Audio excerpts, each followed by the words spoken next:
He adjusted his bespoke Tom Ford tie, checked his reflection in the tinted window of the Bentley, and smiled, utterly unaware that his life was roughly 2 hours away from total implosion. Atticus believed tonight was his coronation, the night he would cement his status as CEO, while parading his stunning young mistress under the guise of an executive assistant. He thought his wife was at home, knitting in the suburbs. But Atticus forgot one crucial detail: the champagne in his glass, the diamond chandeliers above his head, and the very ground he walked on were all paid for by the woman he had betrayed. Welcome to the Obsidian Gala. The air inside the penthouse suite of the Pierre Hotel smelled of sandalwood crisp linen and the metallic tang of unearned confidence. Atticus Price stood before the floor-to-ceiling mirror, smoothing the lapels of a tuxedo that cost more than most people's cars. He was 42, handsome in a jagged, predatory way, with hair the color of oat straw and eyes that always seemed to be calculating the exit velocity of a conversation. Tonight was the night. The Obsidian Gala. It wasn't just a charity event. It was the Super Bowl of New York's fiscal elite. The guest list was a manifesto of power, the Getty's representatives from the Arno family, and the board of directors for Stratton Oakmont Heavy Industries. Atticus was the acting director of operations at Stratton, but the rumor on the street whispered over single malt scotch at the University Club was that the CEO, old man, Preston Gillenhall, was stepping down tonight, and Atticus was the heir apparent. He checked his Rolex Daytona. 6:45 p.m. He pulled his phone from his pocket. The screensaver was a stock photo of a sailboat, neutral safe. He dialed home. It rang 3 times before a soft, slightly breathless voice answered. "Hello, Atticus?" "Virginia, darling." Atticus said, his voice dropping into that practiced baritone of the weary provider. "I'm just leaving the office now. It's chaos. The auditors are still here, and Preston is demanding a full review of the Q3 projections before the morning." "Oh," Virginia's voice cracked slightly. I thought you said the audit was finished last week. You promised you'd be home for the pot roast. I made the one with the rosemary glaze you like." Atticus rolled his eyes, a gesture safely hidden by the phone. He looked at the reflection of the Manhattan skyline, glittering like a jewelry box waiting to be looted. "I know, Vic. I know. It breaks my heart. But if I don't secure this transition, everything we've worked for the Connecticut house, your mother's care facility bills, it's all at risk. You understand, don't you? I'm doing this for us."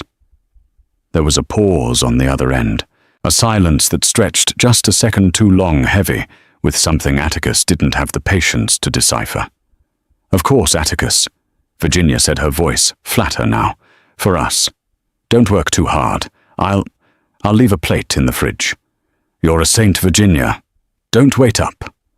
He hung up and tossed the phone onto the velvet duvet. A saint. That was the word. Virginia was reliable, quiet, and tragically plain. She was the woman you married when you were 24 and needed a stable roommate to share a mortgage in Queens. She was not the woman you stood next to when you were about to conquer the world. He didn't need a saint tonight. He needed a siren. A knock at the suite door interrupted his thoughts. It wasn't room service. "Come in," Atticus called out, turning away from the window. The door opened, and Chloe strutted in. If Virginia was beige wool, Chloe was neon silk. 26 years old, a junior marketing associate at a rival firm, and possessing the kind of hungry beauty that consumed everything in its orbit. She was wearing a dress that shouldn't have been legal, a backless emerald green slip of fabric that looked like it had been poured over her skin. "Tell me I look expensive," Chloe said, striking a pose in the doorway, clutching a Judith Lieber crystal clutch shaped like a jaguar. Atticus grinned, the adrenaline hitting him like a drug.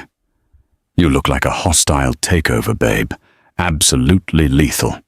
She crossed the room and wrapped her arms around his neck, smelling of tuberose and ambition. "Are you sure about this, Artie taking me? Won't people talk, I mean, your wife?" "Let them talk," Atticus scoffed, kissing her forehead. "Virginia is at home in Westchester, probably asleep by now. And as for the people in that room, they respect power, Chloe. Walking in with you tells them I take what I want. Besides, I'll introduce you as the new head of international PR. By the time they figure out you're not on the payroll, I'll be CEO, and it won't matter." He checked his watch again. "The limo is downstairs. It's showtime." Atticus grabbed his phone, silenced it, and slipped it into his jacket. He felt invincible. He had the job in the bag, the hottest girl in the city on his arm, and a wife who asked no questions. As they walked toward the elevator, Atticus failed to notice the notification that silently lit up his screen. It wasn't a text from Virginia. It was a Bank of America alert. Transfer complete, $2,500,000 to the Obsidian Trust. Reference VVDH. He didn't see it. He was too busy looking at Chloe's reflection in the elevator doors. The venue was the Metropolitan Museum of Art, specifically the Temple of Dender wing. The gala organizers, a shadowy group of socialites, known simply as the Committee, had rented out the entire northern side of the museum. A line of black SUVs and limousines snaked down Fifth Avenue, disgorging men in tuxedos and women dripping in diamonds that caught the flashbulbs of the paparazzi. The air was electric, buzzing with the specific frequency of extreme wealth. Atticus's Bentley pulled up to the curb. A valet in a white jacket opened the door. "Ready?" Atticus whispered to Chloe. "Born ready," she smirked. They stepped out onto the red carpet. The flashbulbs popped blinding white bursts that disoriented the uninitiated, but Atticus bathed in them. He placed a possessive hand on Chloe's lower back, guiding her toward the massive stone entrance. "Atticus, Atticus, Price," a reporter from the New York Post shouted from behind the velvet rope. "Comment on the rumors about the Stratton CEO position?" Atticus paused, turning just enough to give his good side to the camera. He offered a cryptic, confident smile. "No comment tonight, gentlemen. We're here for the charity, for the children." He winked and kept moving. "Who are they?" Chloe whispered, gesturing with a subtle tilt of her head toward a couple standing near the entrance. The woman was wearing vintage Chanel. The man looked like he owned a small country. "That," Atticus murmured, leaning close to her ear, "is Preston Gyllenhaal, my boss, the current CEO." Preston was a man of 60, with silver hair and the posture of a retired general. He was speaking with a woman whose back was turned to Atticus, a tall figure in a structured midnight blue gown that swept the floor. Atticus straightened his spine. This was the moment. He needed to make an entrance. He steered Chloe directly toward Preston. "Preston!" Atticus boomed his voice, jovial, projecting confidence. "An incredible turnout, isn't it?" Preston Gyllenhaal turned. His eyes, usually warm and paternal toward his protégé, were freezing cold. He looked at Atticus, then his gaze slid down to Chloe's plunging neckline, then back up to Atticus's face. There was no smile. "Atticus," Preston said. It wasn't a greeting. It was an acknowledgement of presence, dry as dust. "You made it. Wouldn't miss it for the world." Atticus beamed, oblivious to the temperature drop. "I'd like you to meet Chloe Vane. She's consulting with us on the European expansion markets. Brilliant mind." Chloe extended a manicured hand. "A pleasure, Mr. Gyllenhaal. Atticus speaks so highly of your leadership." Preston didn't take the hand immediately. He looked at it as if it were a dead fish offered on a platter. After a painfully long 3 seconds, he gave it a brief, limp shake. "Miss Vane? I wasn't aware we had hired external consultants. I thought our internal budget was frozen." Atticus laughed, a nervous barking sound. "Oh, you know how it is, Preston. You have to spend money to make money. Innovation doesn't sleep." "Indeed," Preston said.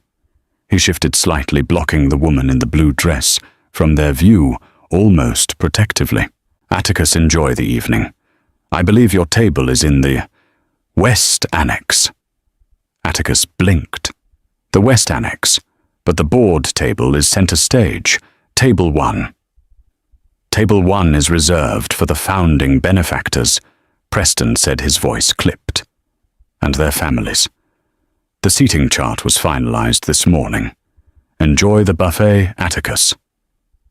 With that, Preston turned his back on them, resuming his conversation with the woman in blue.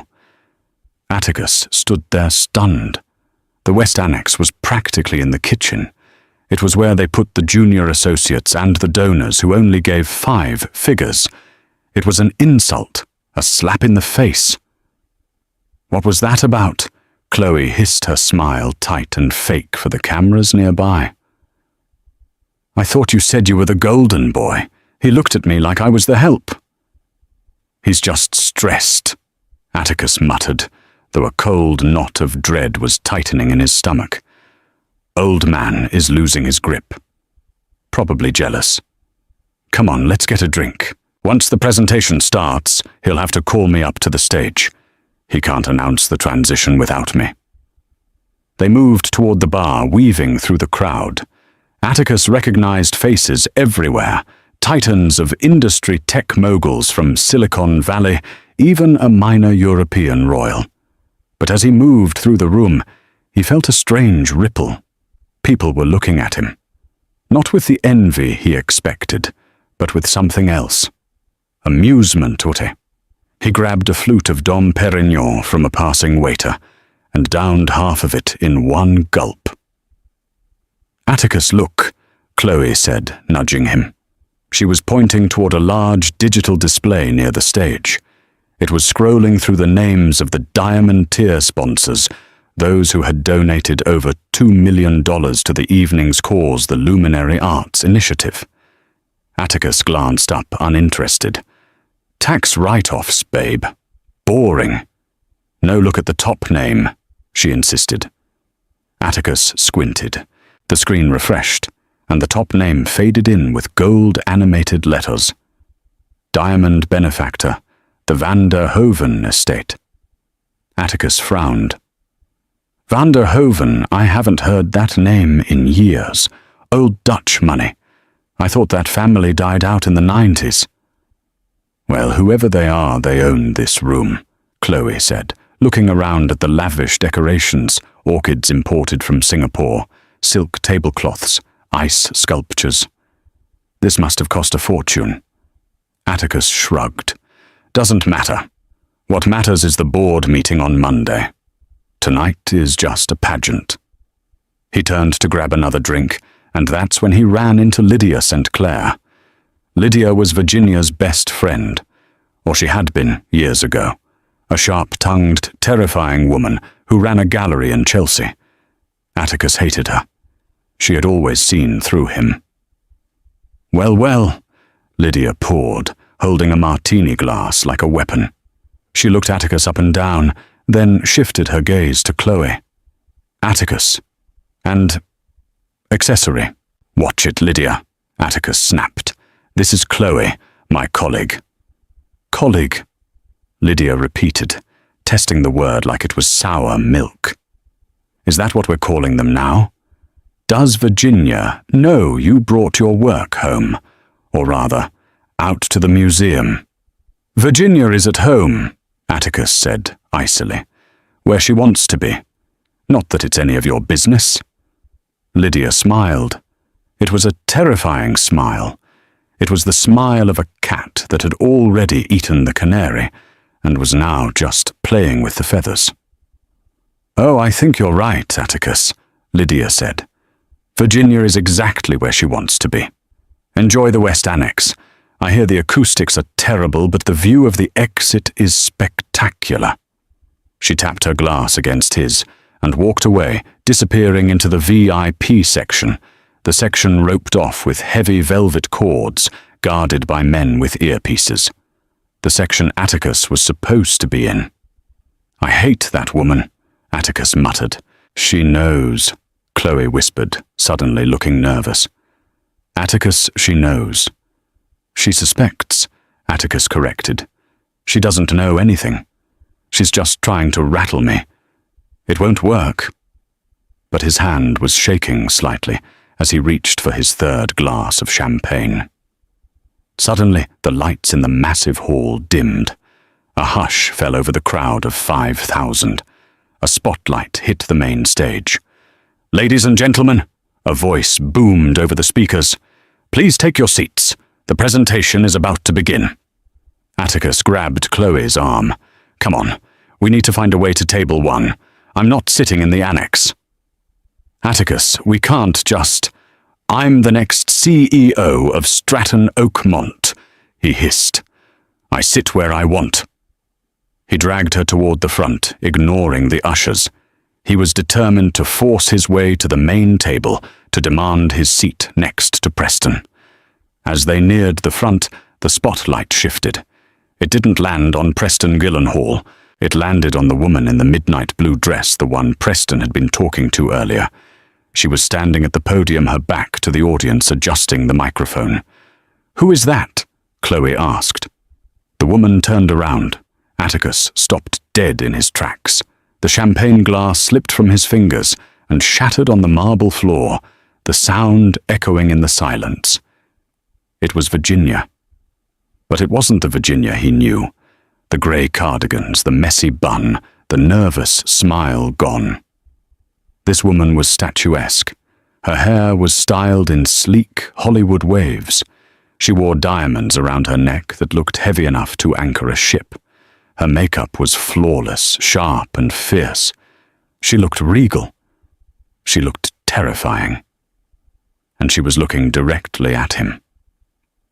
"Good evening," Virginia said into the microphone, her voice steady, amplified, filling the massive chamber. "I am Virginia Vanderhoven. Welcome to my party."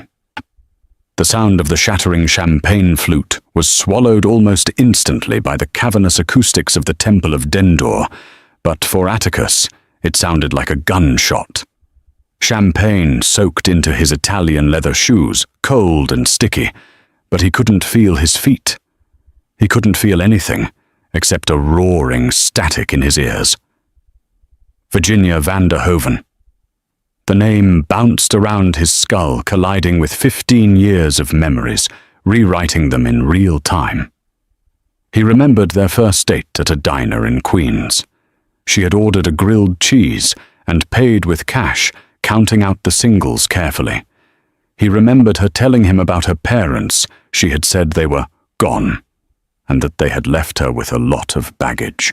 Atticus had assumed baggage meant debt, or perhaps a history of alcoholism. He had never asked for clarification. Why would he? He was Atticus Price, the rising star. He liked being the savior.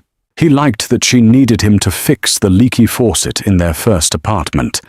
He realized now with a nausea that nearly buckled his knees that the baggage was likely a diversified portfolio of industrial trusts, shipping lanes, and half the real estate in Lower Manhattan. "Atticus," Chloe whispered, her voice trembling. She pulled her arm away from his, instinctually distancing herself from the blast radius. "Atticus, isn't that your wife? Why is she using a different name? Why is she up there?" I don't—" Atticus stammered. His mouth was dry as sand. Around them, the whispers of the elite began to rise like steam. "Vanderhoven. I thought the line ended with old Cornelius." A woman in a red Valentino gown murmured to her husband just a few feet away. "No," the husband replied, adjusting his monocle An affectation, surely, but one that signaled old money. There was a daughter, ran away in her 20s, wanted to live a normal life, disappeared off the grid. Rumor was she married a nobody. Some salaryman. Some salaryman. The words hit Atticus like a physical blow. He looked up at the stage. Virginia knew this woman stood comfortably in the spotlight. She didn't have the hunched shoulders she wore at the kitchen table. She stood with the posture of a woman who owned the ground beneath her feet. Preston Gyllenhaal, the man Atticus had spent 5 years sycophantically courting, stepped up to the edge of the stage, clapping enthusiastically. He looked up at Virginia, not with the condescension of a boss, but with the reverence of a subordinate. "Oh my God," Atticus breathed. "She owns Stratton." "What?" Chloe hissed. "Stratton Oakmont." Atticus said, his voice rising in hysteria. "The company. My company. The Vanderhoven Trust was the original angel investor in the 1940s. I saw it on the old letterheads in the archives, but I never made the connection." He turned to look at Chloe, desperate for an ally, but Chloe was looking at him with a dawning expression of horror and disgust. She wasn't disgusted by the deception. She was disgusted by his incompetence. In her eyes, Atticus had transformed from a powerful executive into a court jester who didn't know the Queen was sleeping in his bed. "You didn't know?" Chloe asked, her voice dropping to a lethal whisper. "You've been married to one of the richest women in America for 15 years, and you didn't know." "She lied to me," Atticus snapped, though he kept his voice low. "She pretended to be poor. She clipped coupons for God's sake. She didn't lie."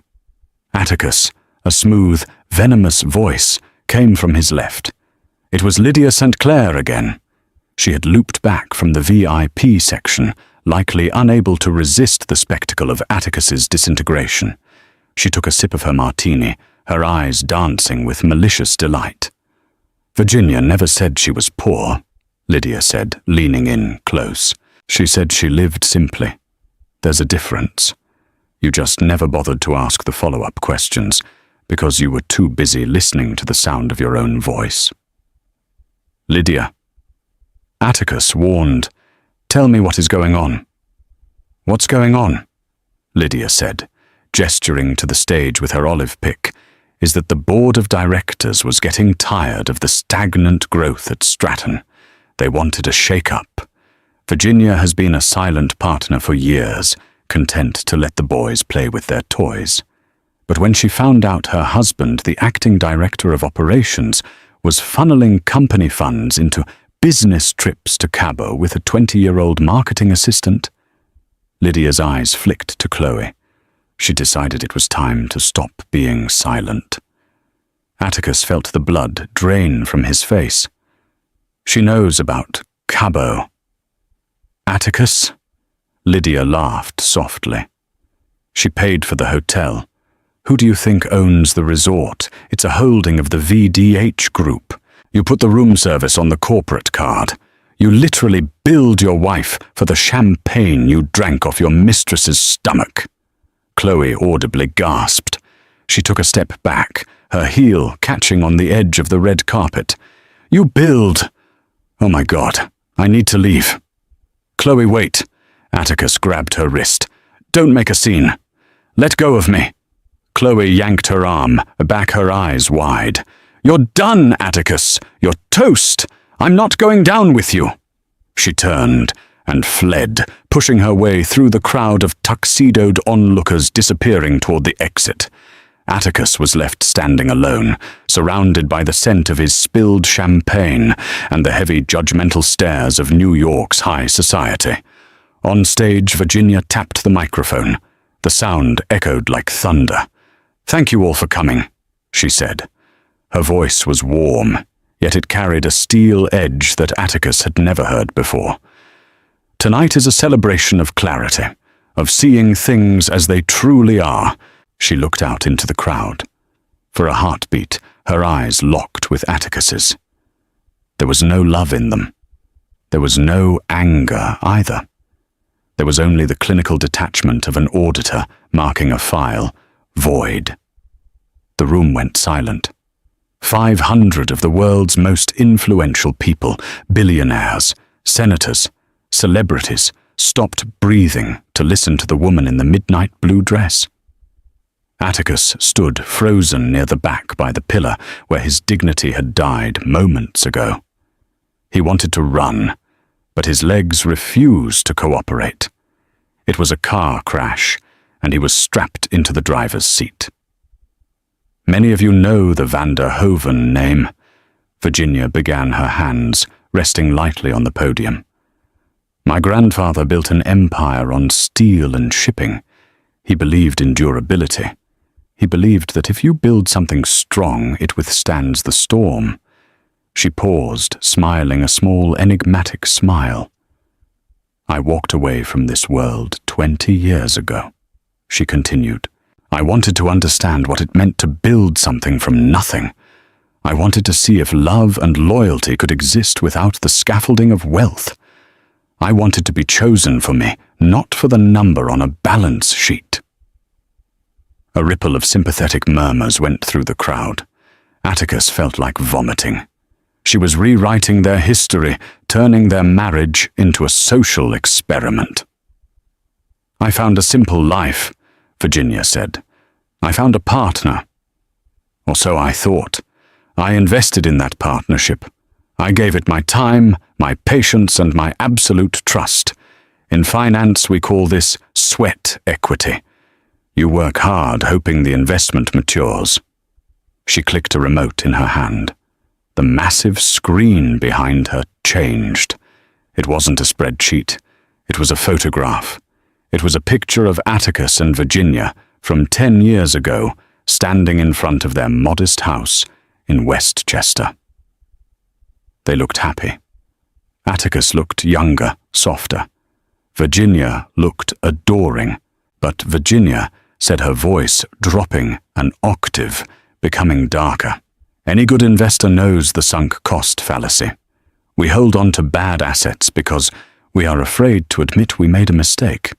We keep pouring resources into a failing venture because we remember the promise of the IPO. The screen changed again. This time it was a graph, a jagged red line plunging downward. It was labeled Stratton Oakmont, Operational Efficiency, last 4 quarters. Recently, Virginia said, I decided to audit my portfolio, both personal and professional. What I found was disappointing. She gestured to the graph. Stratton Oakmont has been managed with a lack of vision. Resources have been misappropriated. Expenses have been inflated. She didn't look at Atticus, but everyone else did. The crowd was smart. They connected the dots. The acting director of operations was the one responsible for that graph. I discovered that the leadership was distracted, Virginia said coolly, focusing on external pursuits rather than the core stability of the firm. Laughter rippled through the room, nervous, knowing laughter. So, Virginia announced, her voice strengthening, booming through the hall. I decided it was time to return. The silent partner is speaking up. She took a deep breath. Tonight I am announcing 2 major restructuring moves. First, the Van der Hoeven estate is exercising its majority option to buy out the remaining public shares of Stratton Oakmont.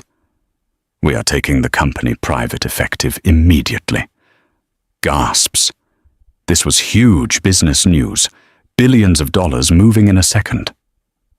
And second, Virginia continued, we are restructuring the executive board. We need leadership that values integrity, leadership that understands that you don't spend what you don't have, and you don't betray the people who sign your checks. She clicked the remote one last time. The screen displayed a massive headshot of a man Atticus recognized immediately. It was David Chen, a quiet, hard-working VP of logistics, whom Atticus had bullied for years. Please welcome the new CEO of Stratton Oakmont, Virginia said, gesturing to the wings of the stage. Mr. David Chen. Applause erupted. It was thunderous. David Chen walked onto the stage looking shocked but dignified. He shook Virginia's hand. Preston Gyllenhaal clapped him on the back. Atticus stood in the shadows, stripped of everything. In 3 minutes, she had taken his job, his reputation, and his future. She hadn't just fired him, she had replaced him with the guy Atticus used to make Fetch his coffee. But she wasn't done. One last thing, Virginia said, raising a hand to quiet the applause. The room fell silent again. This gala is a fundraiser for the Luminary Arts Initiative, which supports underprivileged youth, she said. In the spirit of charity and in the spirit of cleaning house. She looked directly at Atticus. This time there was no mistaking it. She pointed a finger right at the West Annex, right at him. I am personally donating the entirety of my soon-to-be ex-husband's golden parachute severance package, roughly $4 million, to the fund. Since he breached the morality clause in his contract, the money is technically forfeit, but I think it serves a better purpose here than it would in a sports car dealership. The crowd went wild. They cheered. They laughed. It was a blood sport, and Atticus was the gladiator being fed to the lions. Enjoy the evening, Virginia said, her voice icy finality. And try the crab cakes. I paid for them. She turned and walked off the stage, leaving Atticus Price standing in a pool of spilled champagne, while the wealthiest people in New York applauded his destruction.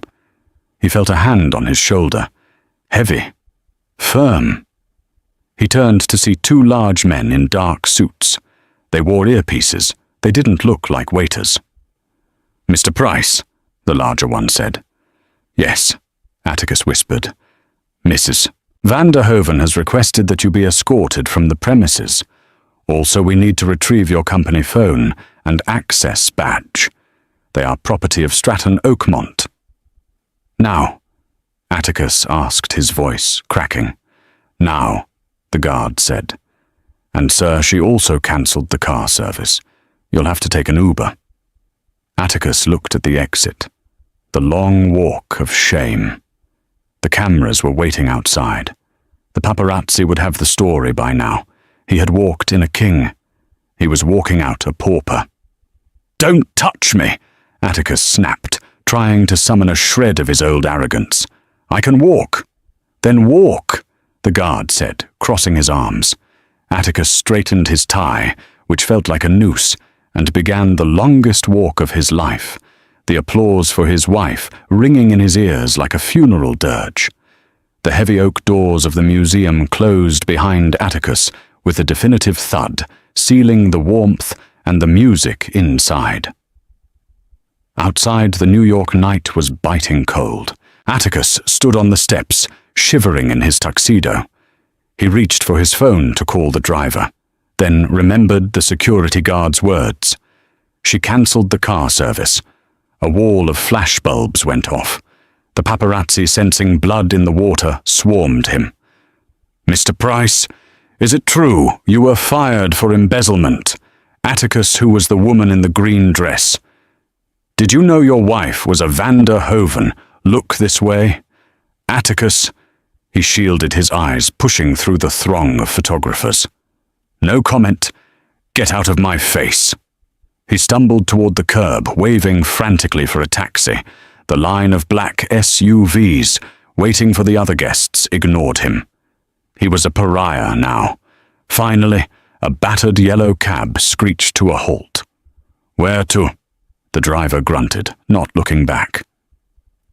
The Pierre Hotel, Atticus said, sinking into the cracked vinyl seat. And hurry. He needed to regroup. He needed to get to the suite, grab his passport, maybe clear out the safe. He had about $10,000 in cash stashed in his briefcase emergency money. If he could just get to that, he could figure out the next move. The ride was agonizingly slow. Atticus checked his phone. No messages from Virginia. No messages from Chloe. Just a stream of Google alerts pinging rapidly. Alert Stratton Oakmont, stock. Halted pending governance review. Alert who is Virginia. Vander Hoven, the secret heiress of New York. Alert viral video. CEO fire husband live on stage. He felt sick. The cab pulled up to the pier. Atticus reached for his wallet to pay. He pulled out his black Amex, the heavy titanium card that he loved to slap on restaurant tables. Machine's broken, the driver said. Cash only.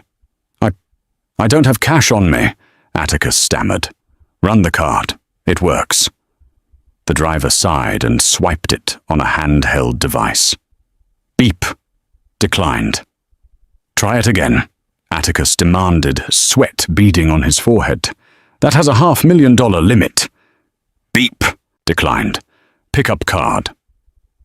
Buddy, the driver said, turning around. The machine says pick up the card. It's been reported stolen.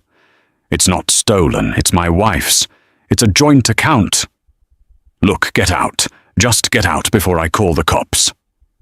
Atticus scrambled out of the cab, the driver cursing at him as he sped off without payment.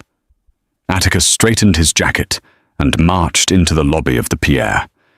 He would deal with the bank later. Right now, he just needed to get into the elevator. He walked straight to the lifts, bypassing the front desk. He pressed the button. Nothing. He swiped his keycard. A red light blinked. Access denied. Mr. Price. Atticus froze.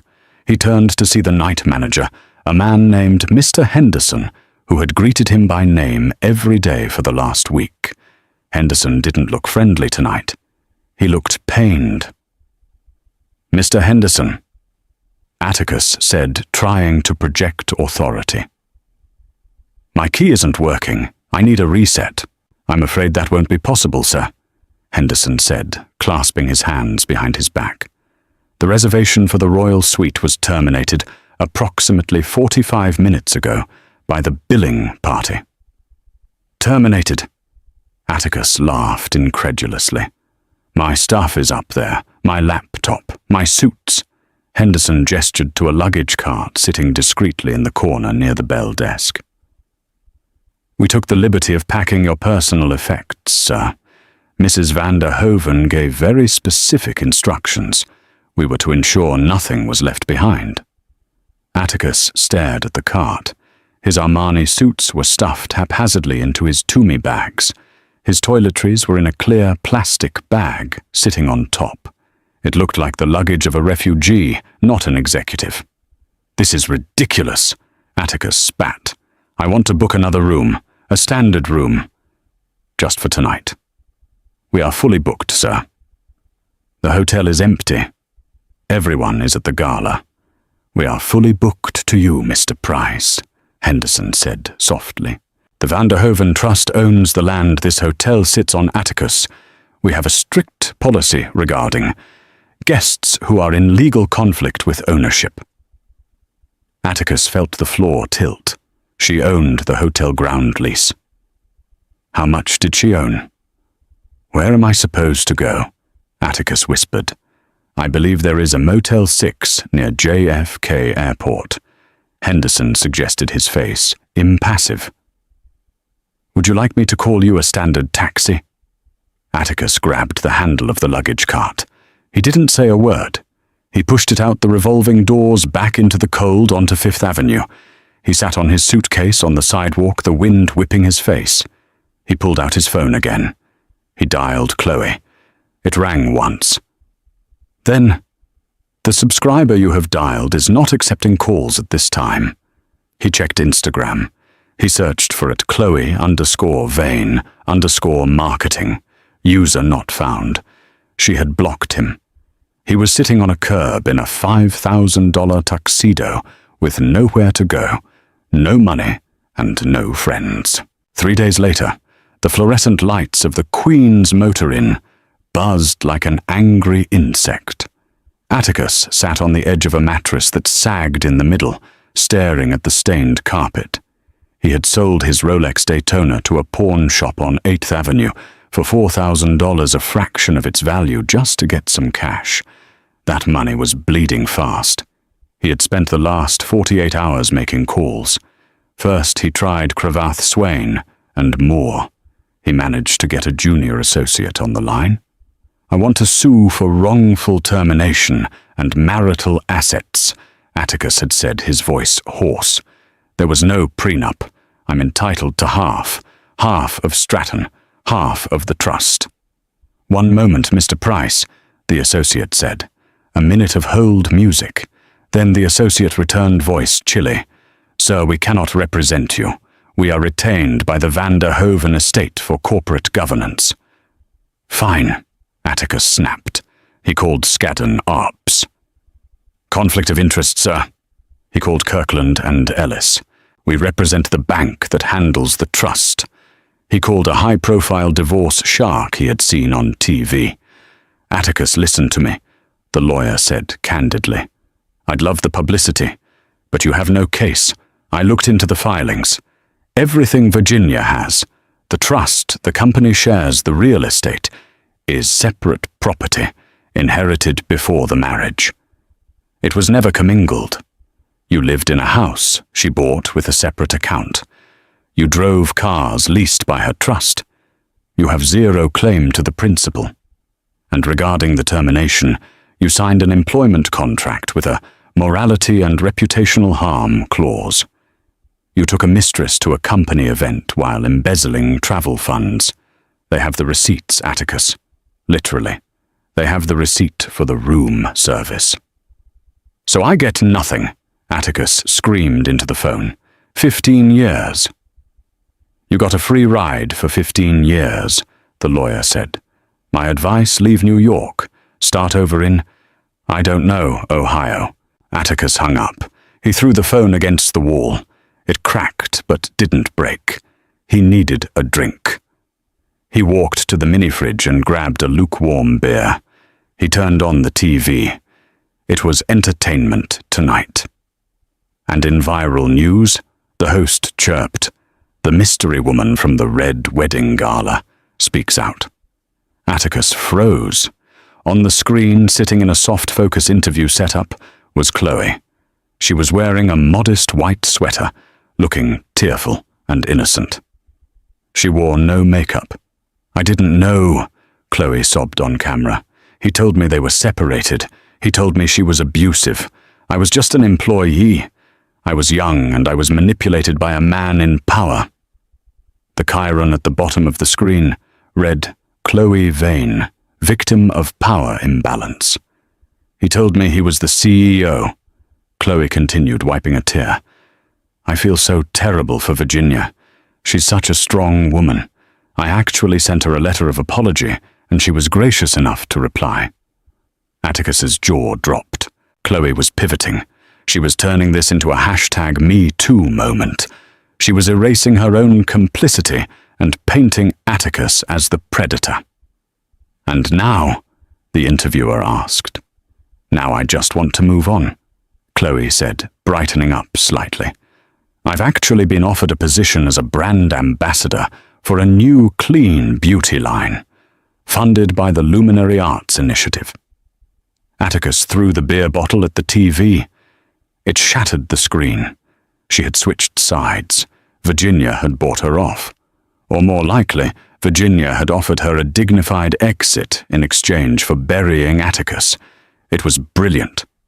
It was ruthless. Atticus sat in the silence of the broken room. He realized then that he had never been the main character. He thought he was the Wolf of Wall Street. In reality, he was just the dog that Virginia had kept in the yard fed and housed until he bit the hand that fed him. And now he was being put down. His phone buzzed. A text message. It wasn't from a lawyer. It wasn't from Chloe. It was from a number he didn't recognize. "Mr. Price. This is Joseph from the Van der Hoven legal team. Attached is a settlement offer. It is a one-time offer. You have 24 hours to sign. If you contest, we will release the full internal audit of your spending to the district attorney. We believe grand larceny carries a sentence of 5 to 15 years. Atticus opened the attachment with trembling fingers. The settlement 1. Atticus Price agrees to an uncontested divorce. 2. Atticus Price waives all claims to spousal support. 3. Atticus Price signs a non-disclosure agreement regarding the internal operations of Stratton Oakmont. 4. In exchange, the Vanderhoven estate will not press criminal charges for the misappropriation of $245,000 in company funds. 5. Atticus Price will receive a lump sum payment of $50,000 to assist with relocation. $50,000. That was less than the cost of the earrings Virginia had worn on stage. It was an insult. It was mercy. Atticus looked around the motel room. He looked at the broken TV. He thought about prison. He hit reply. I'll sign. 1 year later, the sky over Dayton, Ohio, was the color of a bruised plum, a heavy, relentless gray that seemed to press down on the rooftops. It was raining again, a cold, needle-sharp drizzle that didn't sparkle like the summer storms in the Hamptons. It just soaked into the asphalt, turning the world into a blur of wet concrete and exhaust fumes.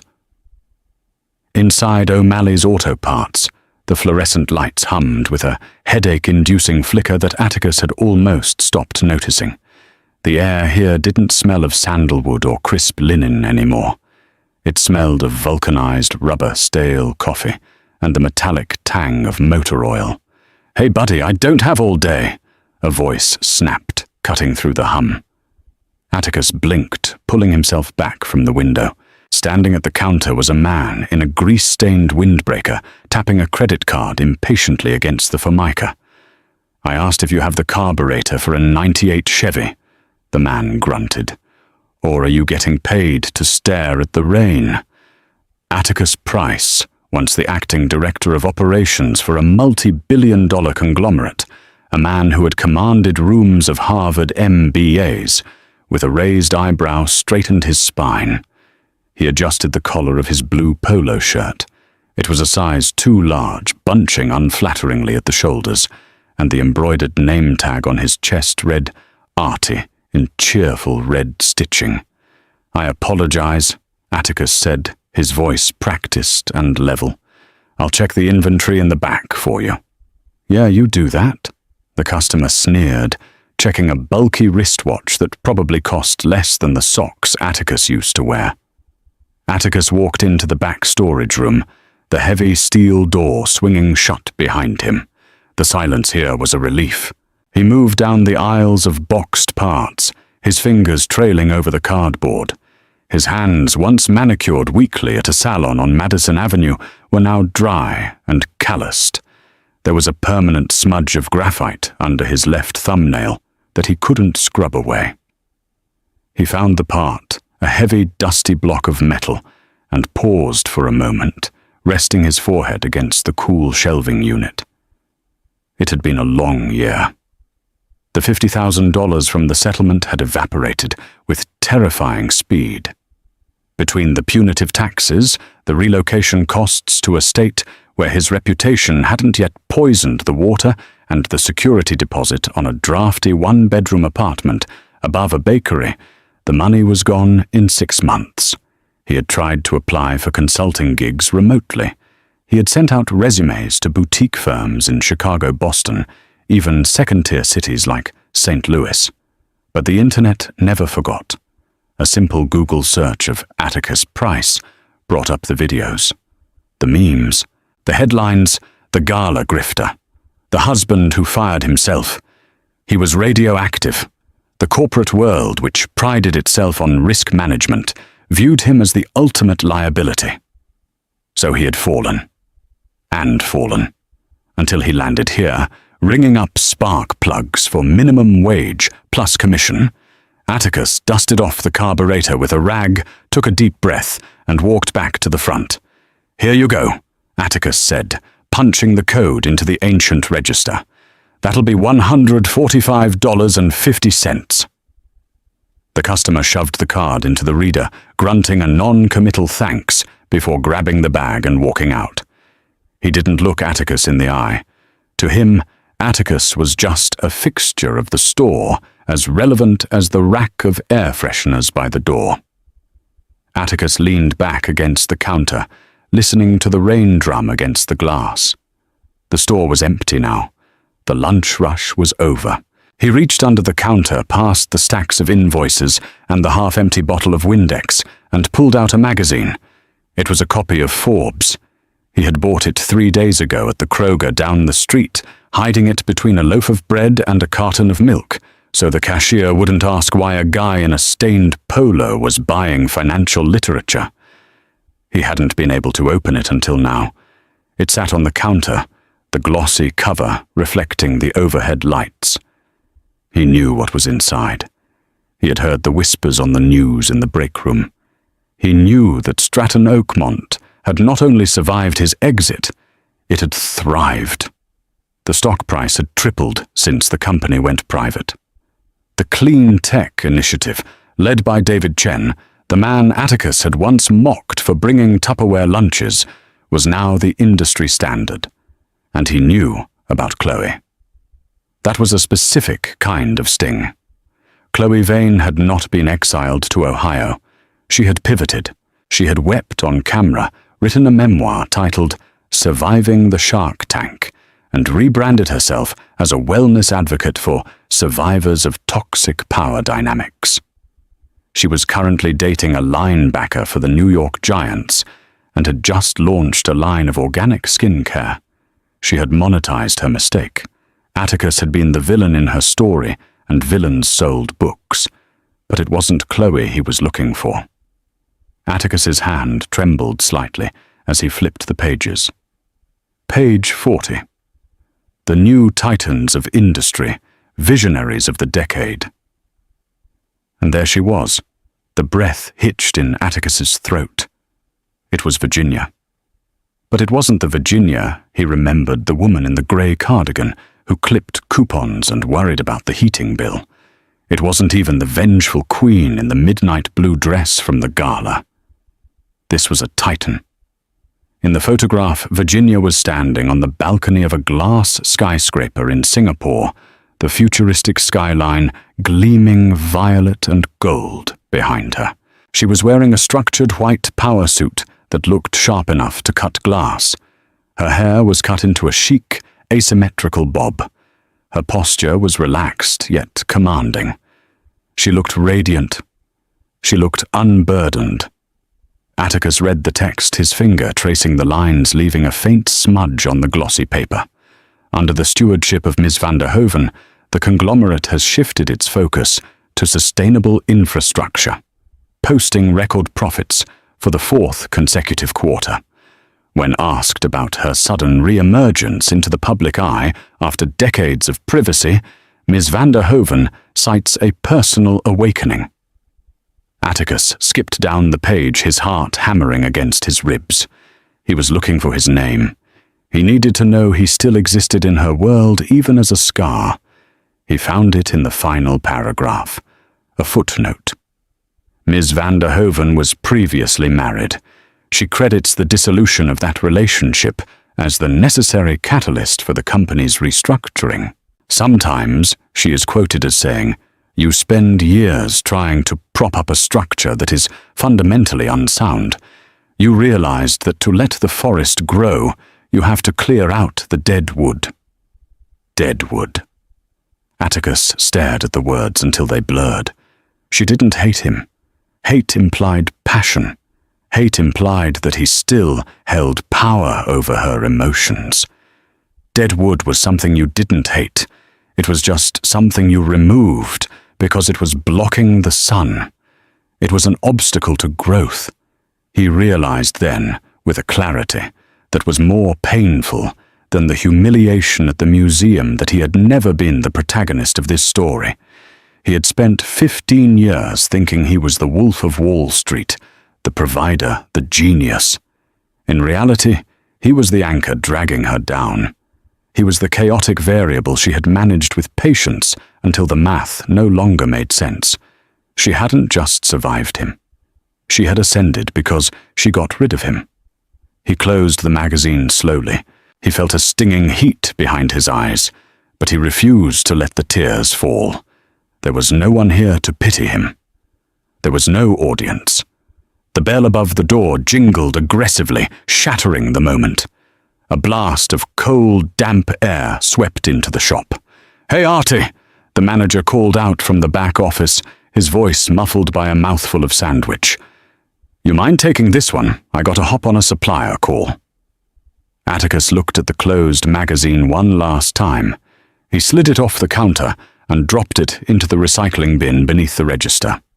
It landed with a soft thud among the cardboard scraps and soda cans. He took a breath, pushed his shoulders back, and adjusted the name tag that read, "Artie." "Sure thing, boss," Atticus called back.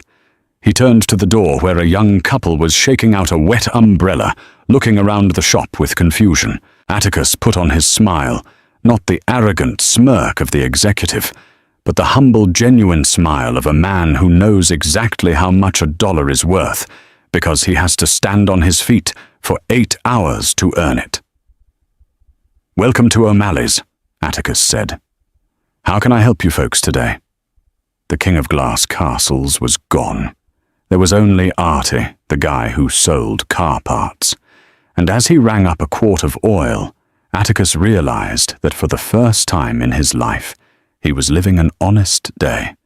And that is the story of the Obsidian Gala, a brutal reminder that in the game of life, you should never mistake silence for weakness. Atticus thought he was playing chess, but he didn't realize he was just a pawn on Virginia's board the entire time. It's a lesson in hubris, loyalty, and the terrifying power of a woman who knows her worth. What do you think? Did Atticus deserve his fate, or was the punishment too harsh? And would you have forgiven him if you were Virginia? Let me know in the comments below. I read every single one, and I'd love to hear your take. If you enjoyed this story of high-stakes revenge and karma, please hit that like button. It really helps the channel grow. And don't forget to subscribe and ring the notification bell so you never miss a story. We have a crazy tale coming up next week about a lottery winner who hid his ticket in a place nobody would look. Thanks for watching, and I'll see you in the next one.